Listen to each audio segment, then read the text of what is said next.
Ahí sí, gracias. Eh, Oh, yes. entonces nos preguntamos probablemente, ponga cara bonita ahí, no, no, no. Nos preguntamos probablemente, ¿no? Con usted conmigo, ¿por qué razón ocupa la Biblia un capítulo completo para hablar de la muerte y todo el trámite de la sepultura de Sara, ¿no es cierto? Bueno, vamos a ir ya, me imagino, dilucidando ese misterio, pero no sé si se había hecho usted esa pregunta. Yo, cuando lo leí por primera vez, sí me hice esa pregunta. Vamos. Sí, capítulo 23, completo con respecto a la muerte de Sara y su sepultura. Veamos entonces, y dice, versículo 3 al 6.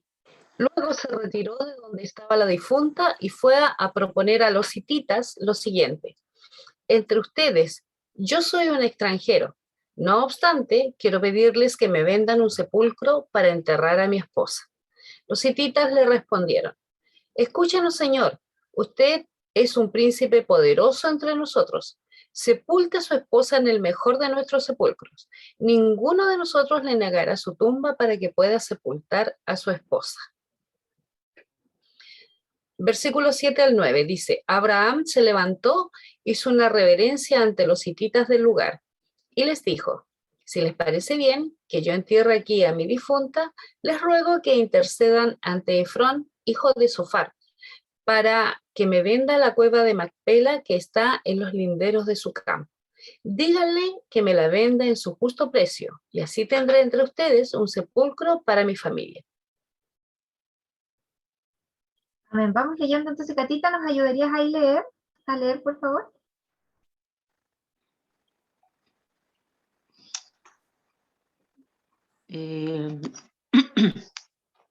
Dice el lugar para sepultura. Versículo 3 al 4. Siendo extranjero, Abraham no tenía tierras como propiedad. Ellos llevaban una vida de nómadas, pero al morir Sara, Abraham buscó un lugar donde enterrarla. El problema es que legalmente no podía hacerlo.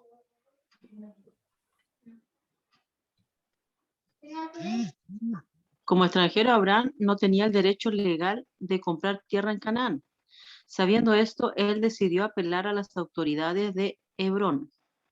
Abraham se dirigió a la puerta de la ciudad, donde se trataban todos los asuntos legales y civiles de la comunidad. Génesis 23:10, 23:18. Allí presentó su caso y apeló. Amén. Bueno, me gustaría aquí hacer un comentario histórico, ¿verdad? Bueno, Chechi seguro, no sé si le gané. Chechi, ¿qué le da? ¿Qué dispara? No, dele. Bueno, es interesante ver esto y vamos a mirar que justamente el tema de que el extranjero le da justamente esta desventaja, por así decirlo. Él legalmente no puede comprar el terreno, pero las puertas de la ciudad son un lugar clave. Y este hebreísmo en el fondo, porque es como un tema de Oriente Medio, Próximo Oriente Medio, allí generalmente se menciona en la literatura bíblica, ¿no es cierto?, la importancia de las puertas. ¿Por qué? Porque las puertas de una ciudad, pensemos en una ciudad amurallada, o sea, ya vendría a ser un lugar más o menos grande, o sea, hay murallas y adentro, todo lo que pasa adentro es la ciudad protegida y no tiene muchas puertas. Entonces, si es una ciudad pequeña, puede que tenga, por ejemplo, una puerta. Entonces, la puerta es el lugar de entrada, de salida, de filtro, de todo, ¿verdad? Y las puertas, a su vez, son el lugar, o a la entrada ahí de la puerta, es el lugar donde la gente importante de la ciudad, la gente que juzga los asuntos, que funge ahí de juez, ¿no es cierto? La gente importante de la ciudad, cada persona que tenga alguna decisión relevante que tomar, se sienta a las puertas. Y sentarse a las puertas es un lugar de honor. Es un lugar que los que se sientan ahí obviamente tienen algún tipo de autoridad.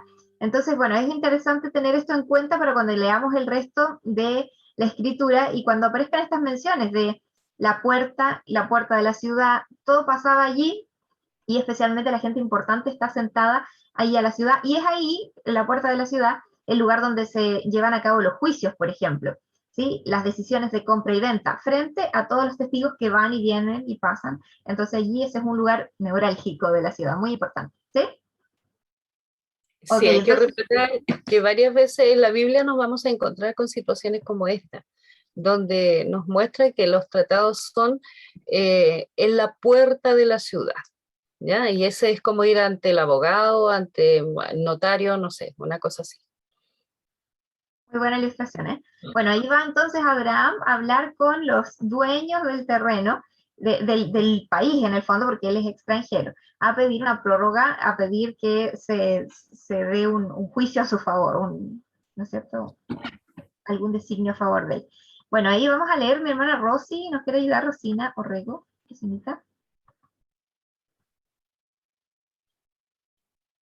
Hola, hola, mientras lucha ahí por abrir el micrófono, debo darle las gracias, no se preocupen, cuánto lo mete el dado. Debo darle las gracias a todas estas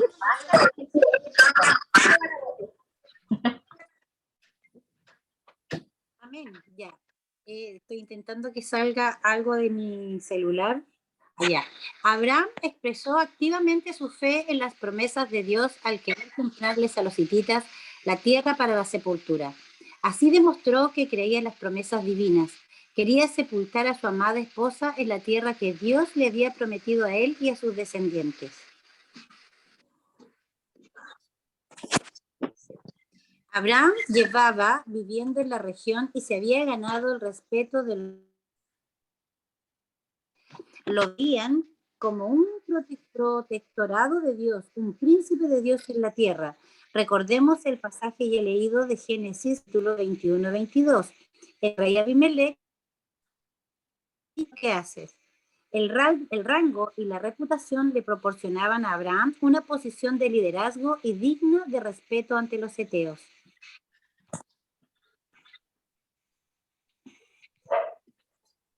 Abraham era un hombre visionario.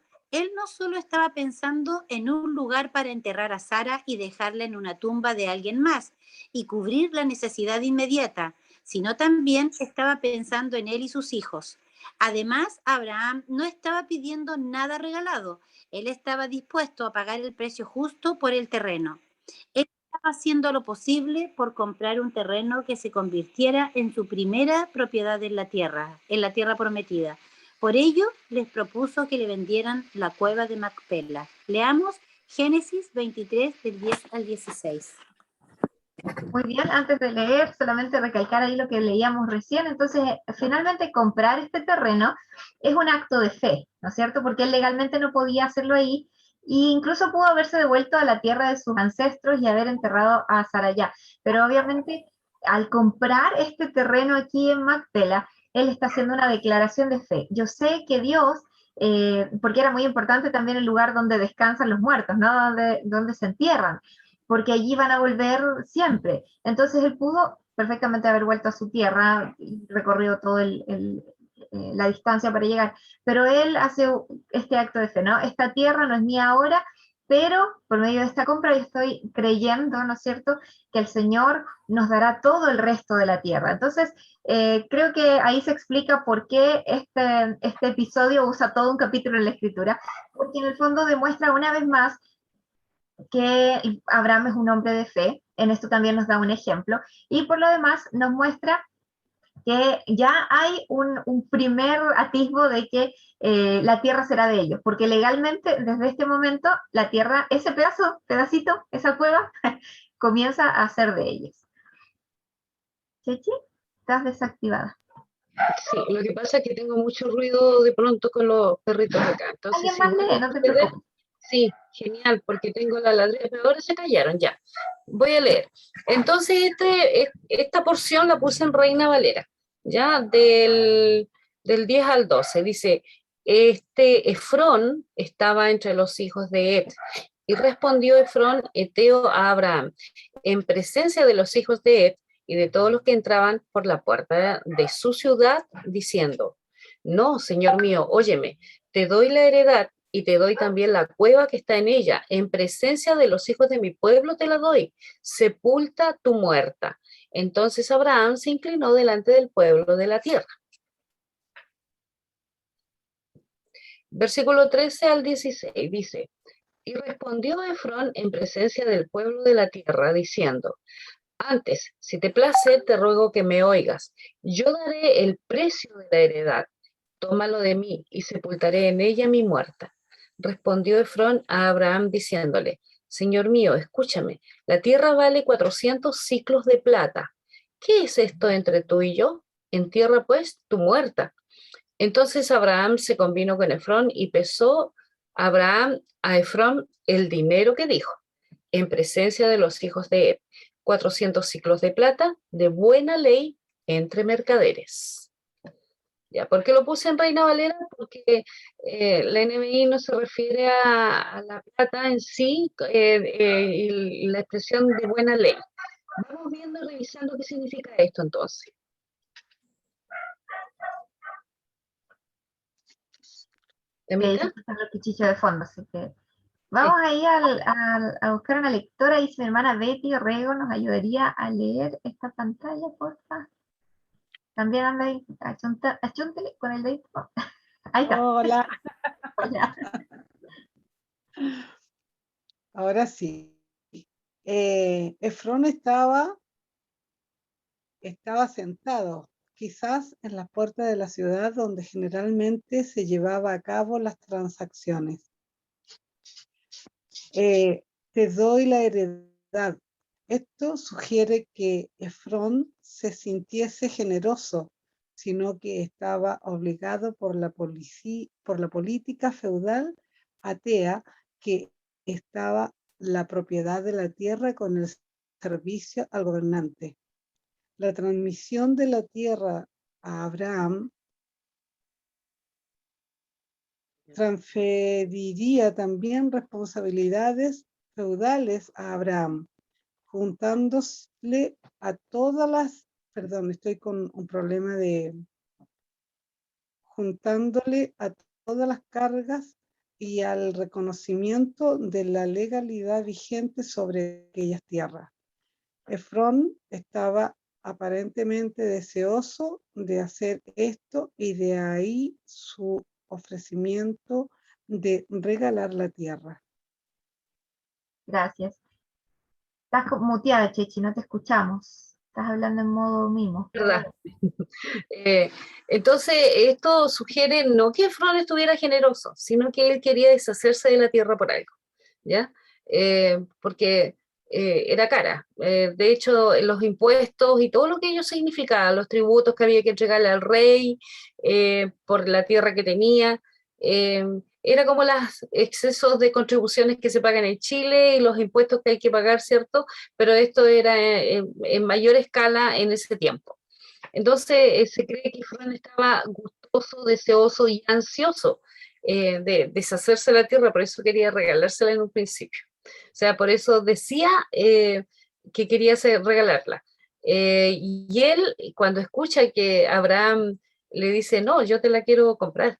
Ah, bueno, ¿qué es para nosotros, entre tú y yo? ¿Qué es? Son estos pesos, le dice. Estos Claro. pesos de plata. Así que... Igual la teoría de otros es que en realidad esto es parte de la costumbre, ¿no es cierto?, medio oriental, la generosidad y el ofrecimiento, el sentirnos así entre camaradas o personas muy cercanas, ¿no es cierto? Está como esta obligación de responder con amabilidad, como está esta obligación cultural de ser hospedador, por ejemplo, con los desconocidos. Entonces esto es como nuestro saludo de repente que nos damos, hola, ¿cómo estás? Bien, bien, aunque estemos pésimos, bien, sí, decimos eso, ¿no? Que algo así quizás fue también en la época. Bueno, fuera como fuese, el asunto Amén es que... de eso, yo quería aclarar algo también. Hay algunos estudiosos, algunos teólogos que dicen que, comentaristas, que analizando el texto, ellos creen que en realidad no era plata la que le iban a pagar, sino que la transacción se iba a hacer con ovejas, con ganado. Sin embargo, si uno revisa el texto bíblico, lo dice claramente, tantos ciclos de plata, ¿ya? Entonces, hay que tener cuidado con eso de los comentarios y ir directamente al texto. A ver, ¿qué está diciendo la Biblia? ¿Cuál es la información que está entregando? A ver, vamos a ir a pedirle a Cristina si nos ayudaría a leer, Cristinita. ¿Estás por ahí? Ya. Ya. ¿Me escuchan bien? Dice, Abraham aceptó la oferta y pagó 400 siclos de plata por el terreno, lo cual era una suma altísima. En esos tiempos, el sueldo de un labrador al año era aproximadamente de 8 a 10 ciclos al año. Por lo tanto, Abraham pagó aproximadamente el equivalente a 40 años de labor de un hombre. Buenísimo tema ese, ¿eh? Poder llevar los cálculos así, de esta manera, para tomarle un poco el peso al asunto. Sigamos, Pero que Cristina. eso muestra lo rico que era Abraham, ¿no? Ciclos de plata de buena ley entre mercaderes. Los metales preciosos no se presentaron en forma de monedas para su intercambio hasta siglos después. Los mercaderes mantenían el ciclo como peso estándar de valoración para las transacciones comerciales. Un ciclo equivalía a alrededor de 14,4 gramos. Leamos Génesis 23, 17 al 20. Ok, ahí entonces, versículo 17 al 20, ahí está despejado. Y quedó la heredad de Efrón, que estaba en Macpela, al oriente de Manré, la heredad con la cueva que estaba en ella y todos los árboles que había en la heredad y en todos sus contornos, como propiedad de Abraham, en presencia de los hijos de Ed y de todos los que entraban por la puerta de la ciudad. Después de esto sepultó Abraham a Sara, su mujer, en la cueva de la heredad de Macpela, al oriente de Manré, que es Hebrón, en la tierra de Canaán. Y quedó la heredad y la cueva que en ella había de Abraham como una posesión para sepultura recibida de los hijos de Ed.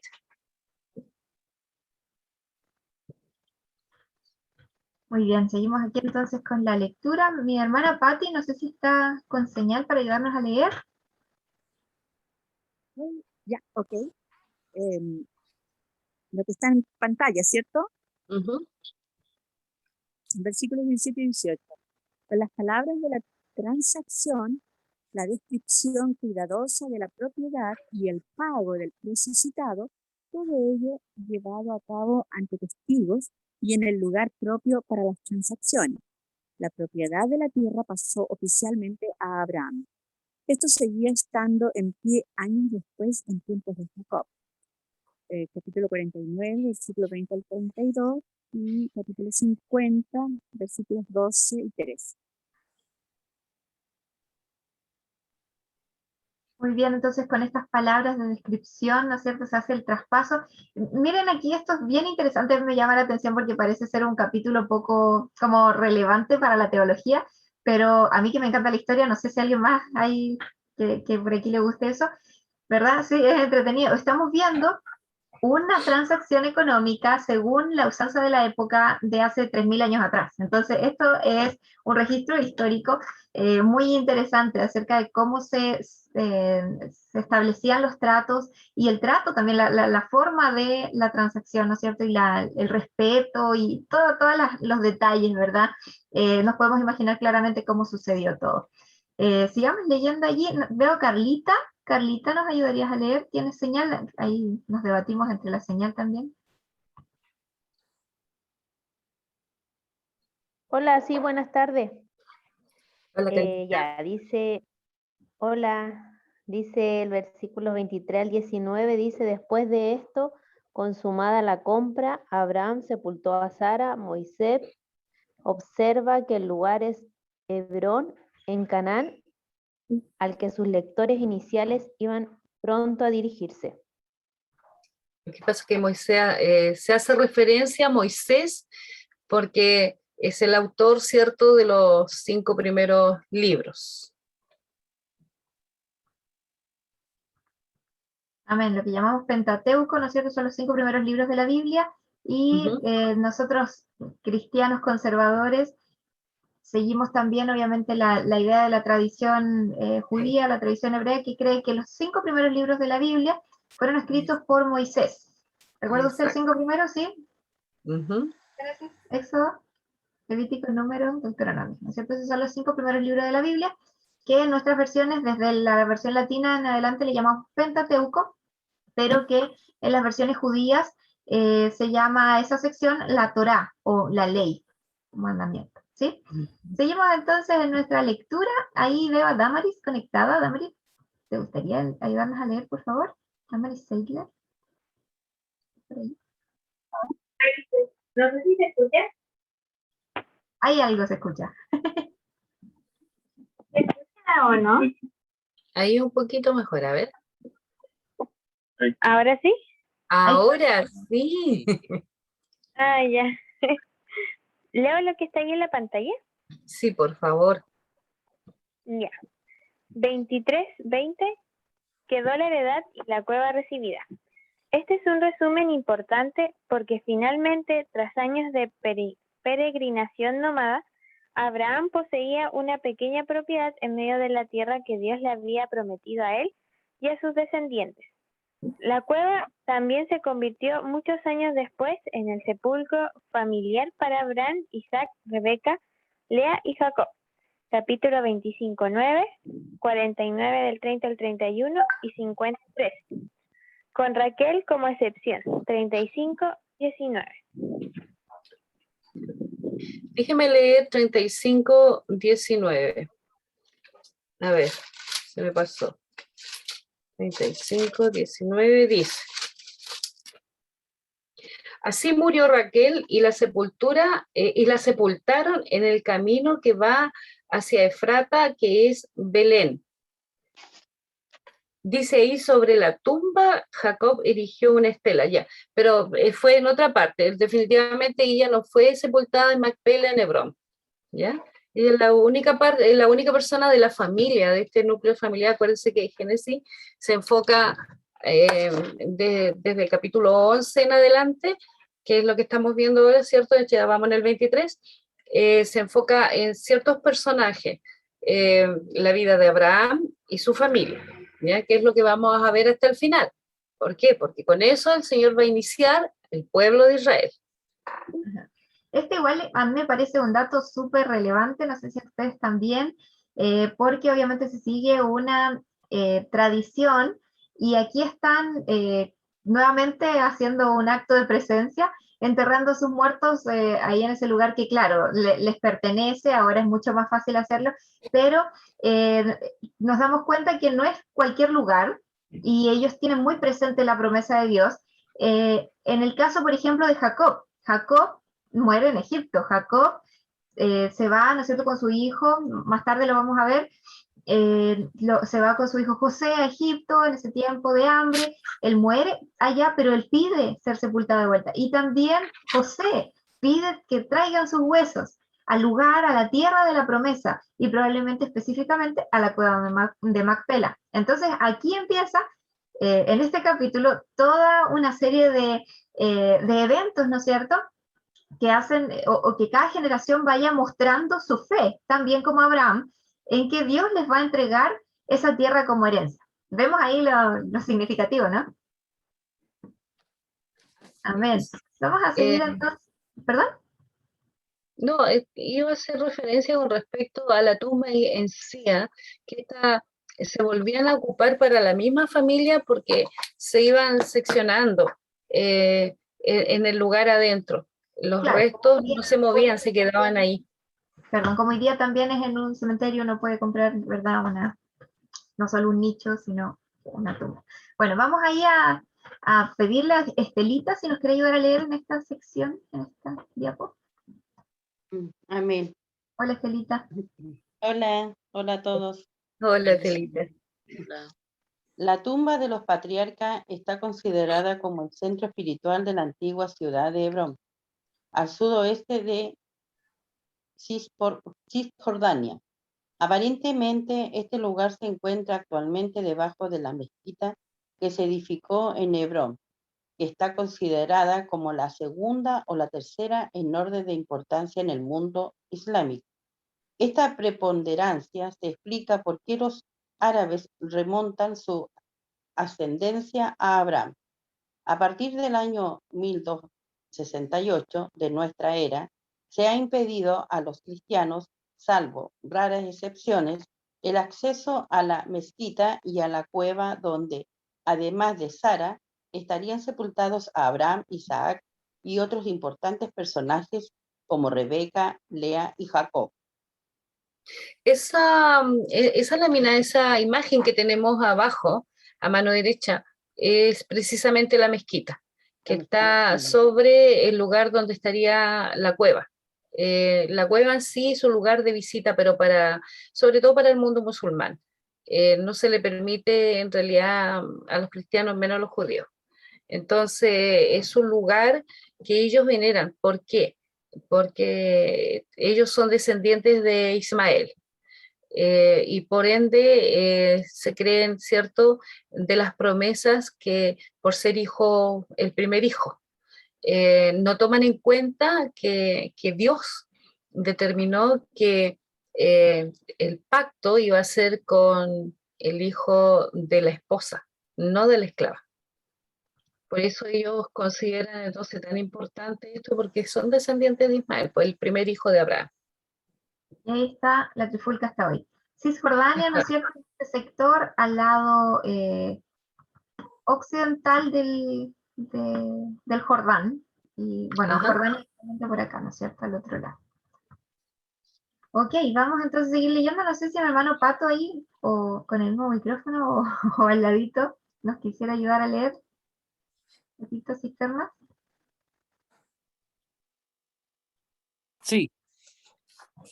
Hola. ¿Aló? Ahí estamos. Aló, le escuchamos fuerte y claro. ¿Me escucha? Ya. Le leo. Conociendo la verdad, surge la pregunta sobre por qué Abraham nos llevó a Sara a otro lugar para enterrarla. Seguramente quiso sepultarla allí porque era la tierra que Dios le había prometido y porque allí se centraba su esperanza para el futuro.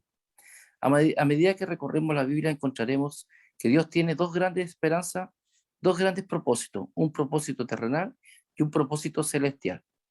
El propósito terrenal y orientado hacia esta tierra en que vivimos, que se proyectará a la eternidad transformadas en un nuevo modelo, habrá un nuevo cielo y una nueva tierra.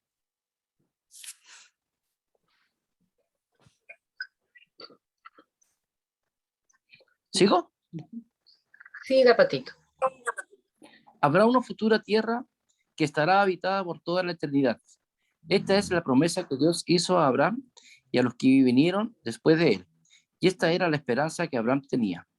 Por eso quería ser enterrado en aquella tierra, para que cuando llegase el día de la resurrección, Sara y él pudiesen resucitar en este lugar. Esa esperanza terrenal que ellos tenían, que hará realidad algún día. Demos ahora un salto en el tiempo, a los tiempos del Nuevo Testamento, concretamente a los días de la vida de Jesús, y vayamos al aposento alto. Bueno, antes de pasar ahí al tema del aposento alto, gracias hermano Patricio, poner énfasis un poco en este tema de lo que la esperanza significa. Esta palabra esperanza es muy importante. La esperanza tiene que ver con lo que uno, ¿no es cierto?, espera, y es que nos alienta a seguir adelante en las situaciones específicas de la vida, ¿verdad? Entonces, hay un tema importante acá, porque este acto de fe nos habla de la esperanza, ¿verdad? Y me pregunto hoy día para nosotros, ¿cuál es nuestro Macpela? Porque eso fue un acto de fe, un hecho de fe, él pagó, eso le costó, ¿no? Los actos de fe muchas veces también son cosas concretas que debemos hacer, cosas que nos cuestan, pero que declaran algo. Yo voy a decir la verdad porque creo en el Señor, yo voy a predicar el Evangelio, aunque aquí todos se burlen de mí, porque yo tengo una esperanza mayor. Entonces, bueno, y en muchas otras situaciones, ¿no? Actuamos de una manera determinada o nos tiramos a una vida de fe, que no significa una vida a ciegas, ¿no? Pero en base a una promesa, por una esperanza. Así que te pregunto hoy día, ¿cuál es tu Macpela? ¿Cuál es tu lugar en el que estás invirtiendo? ¿Cuál es la situación que estás viviendo por fe en pro de la esperanza que el Señor te ha dado por una palabra? Y sería muy genial que pudiéramos cada uno de nosotros evaluar cuál es nuestro Macpela en el día de hoy. Amén. Amén. Seguimos adelante y me gustaría allí pedirle a Lucecita López, ¿estará para ayudarnos a leer? Amén, amén. Aquí estoy ocupadita, pero al tiro. ¿Cómo están? Buenas noches, bendiciones a todos. Lucecita. Ayer el Señor se encontraba con sus discípulos, quienes estaban familiarizados con el Antiguo Testamento, cuya esperanza compartían. En aquella ocasión registrada en el Evangelio según Juan, capítulo 14, 1-3, Jesús les dijo: no se turbe vuestro corazón. Creed en Dios, creed también en mí. En la casa de mi Padre hay muchas moradas. Si no fuera así, os lo hubiera dicho, porque voy a preparar un lugar para vosotros. Y si me voy y preparo un lugar para vosotros, vendré otra vez y os tomaré conmigo, para que donde yo estoy, allí estaréis también vosotros. ¡Wow! ¡Qué hermosa esperanza! Amén. Nuestra mayor esperanza no está puesta, ¿no es cierto?, simplemente en una cosa, en una situación. Hacemos actos de fe, como veíamos la semana pasada también, ¿no es cierto? Se le contó por justicia la fe a Abraham, pero porque él decidió hacer un acto de fe también, ¿no es cierto? Él estuvo dispuesto a obedecer. Y creo que es lo que el Señor también espera que nosotros hagamos. Gloriosa esperanza, como decía allí. Amén. Hermana Luz. Vamos a seguir leyendo. Karina Arenas está allí conectada, que nos ayuda a leer. Creo que es Karina, ¿o no? ¿Qué Cari es? Parece que no está conectada. Vamos a pedirle a Verito Zúñiga. ¿Ven a Verito? Parece que... Aquí copiando, leo. Muy bien, hermana David. Sí, al tiro. Él les estaba hablando de lo que la Biblia llama la Nueva Jerusalén. Amén. Que él está actualmente preparando para ser morada eterna de la iglesia. Esta enseñanza era nueva para sus discípulos y constituye la esperanza de los creyentes del Nuevo Testamento, ya no enfocada hacia esta tierra. En este caso se trata de una esperanza celestial. Amén. Entonces podemos ver que en el Antiguo Testamento, y por eso siempre es tan importante el libro de Génesis, porque siempre nos habla de los comienzos y de las cosas que concretamente Dios empezó a hacer en un pueblo para mostrarnos realidades espirituales. Y luego, ¿no es cierto? Por ejemplo, el libro de Apocalipsis concreta diciendo que ahora ya no solo las promesas están en esta tierra física de Jerusalén, que en algún momento también verá promesas del Señor realizadas, pero ahora viene una nueva Jerusalén, que heredamos por fe los hijos del Señor en un nuevo sistema. Entonces, todas estas cosas apuntan a algo mucho mayor. Yo creo que cuando Abraham lo hizo, claro, declaraba su fe en Dios, pero no entendía realmente la profundidad de todo lo que él estaba haciendo. Y ¿saben qué? Yo creo que en nuestra vida pasa lo mismo. Estamos haciendo pequeños actos de fe, asuntos de obediencia, que no entendemos realmente la gran repercusión eterna que puede tener. Así que por medio de esta cosa que parece tan cotidiana, normal, terrenal, les animamos, hermanos, a que cada uno de nuestros actos normales, cotidianos y ¿no es cierto?, tan, a veces que nos parecen tan básicos, sean actos de fe, sean situaciones que vivamos creyéndole a Dios, poniendo nuestra esperanza en esas verdades eternas, porque aunque no entendamos toda la repercusión que un saludo pequeño, un dar algo que quizás para nosotros vamos a olvidar, pero todas esas cosas son actos espirituales que el Señor espera que vivamos, y aunque no entendamos la repercusión de todos ellos, es importante que vivamos por fe. Amén. Amén. Vamos a seguir, y ahí la veo a la Cari, ahora sí. Sí, estaba. Lo que pasa es que no podía chuntarle al dedo, no podía sacar.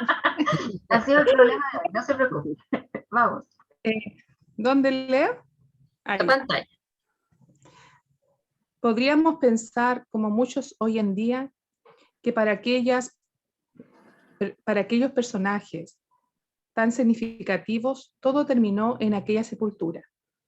Pero no es así, ni para ellos, ni para nosotros, ni para ningún ser humano, de cualquier época que sea.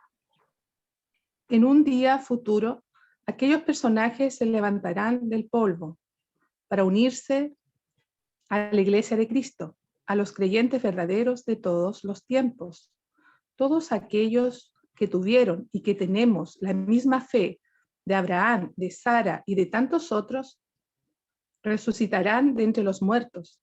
El Señor Jesucristo mismo dijo, según el Evangelio según Mateo, en el capítulo 8:11, vendrán muchos del oriente y del occidente y se sentarán a la mesa de Abraham, Isaac y Jacob en el reino de los cielos. Aleluya, gloria a Dios. Qué lindo. Amén. Y también me gustaría leer Mateo 22:32, que me parece que no está después, ¿no es cierto? No, dice, No. yo soy el Dios de Abraham, el Dios de Isaac y el Dios de Jacob. No Dios de muertos, sino Dios de vivos. Amén. Esto no es Dios de muertos, ¿no? Ellos y todos los que durmieron con el Señor podrán estar muertos físicamente para este sistema, este mundo y esta forma carnal que hoy día tenemos, ¿no? En la carne me refiero, pero no lo están en el espíritu, así que tenemos una esperanza que es mucho mayor que nosotros, y esa es la esperanza que a nosotros los hijos del Señor nos distingue, porque nosotros no vivimos para este mundo y este sistema, y sabemos que no se acaba aquí, tenemos una alegría que sobrepasa las situaciones de pérdida en este mundo, aunque obviamente como humanos nos dolemos, como seres humanos extrañamos, pero tenemos una esperanza que es mayor que nuestra pérdida momentánea, porque sabemos que Dios es Dios de vivos y no de muertos, y que veremos a cada uno de esos hijos del Señor que estarán en su presencia también. Amén. Amén. Veremos al gordito allá. Amén. Vamos a seguir leyendo. Julietita, que la veo conectada, ¿nos ayudaría a leer? ¿Estará la Julie? Tampoco le puede meter el dedo al... La Valentina, ¿vale? Vale, Miranda, ¿estás ahí? ¿Que nos quieres ayudar a leer, por favor? Yes, hola a todos. Hola, Vale. Dice, para reflexionar, los sueños más hermosos para Abraham, su más profundo amor, estaban encarnados en Isaac. Sara, su amorosa compañera en la vida y el camino de la fe, murió. Abraham tuvo que activar su fe y confiarle a Dios la pérdida de lo que él más amaba. Seguramente habrás experimentado los instantes dolorosos que todos vivimos cuando la muerte pasa cerca nuestro, arrebatándonos a un ser querido. El tiempo transcurre y suaviza el impacto y el desgarramiento que sentimos, aunque queda el vacío que nada ni nadie puede llenar. Por otra parte, las enfermedades o dolencias graves que podamos sufrir crean en otros un sufrimiento de inseguridad, al demostrarnos nuestra fragilidad frente a la vida. ¿Sigo leyendo? Incluso el desgaste natural de nuestro cuerpo nos recuerda nuestra transitoriedad y el fugaz paso del tiempo. Esta rapidez en el transcurso del tiempo que suele pasar inadvertida ha quedado bien reflejada en las palabras de la oración de Moisés a Dios, registradas en su Salmo, el Salmo 90, del 4 al 6. Porque 1000 años antes de tus ojos son como el día de ayer, que ya pasó, y como una de las vigilias de la noche, tú los has barrido como un torrente, son como un sueño, son como la hierba que por la mañana reverdece, por la mañana florece y reverdece, al atardecer se marchita y se seca.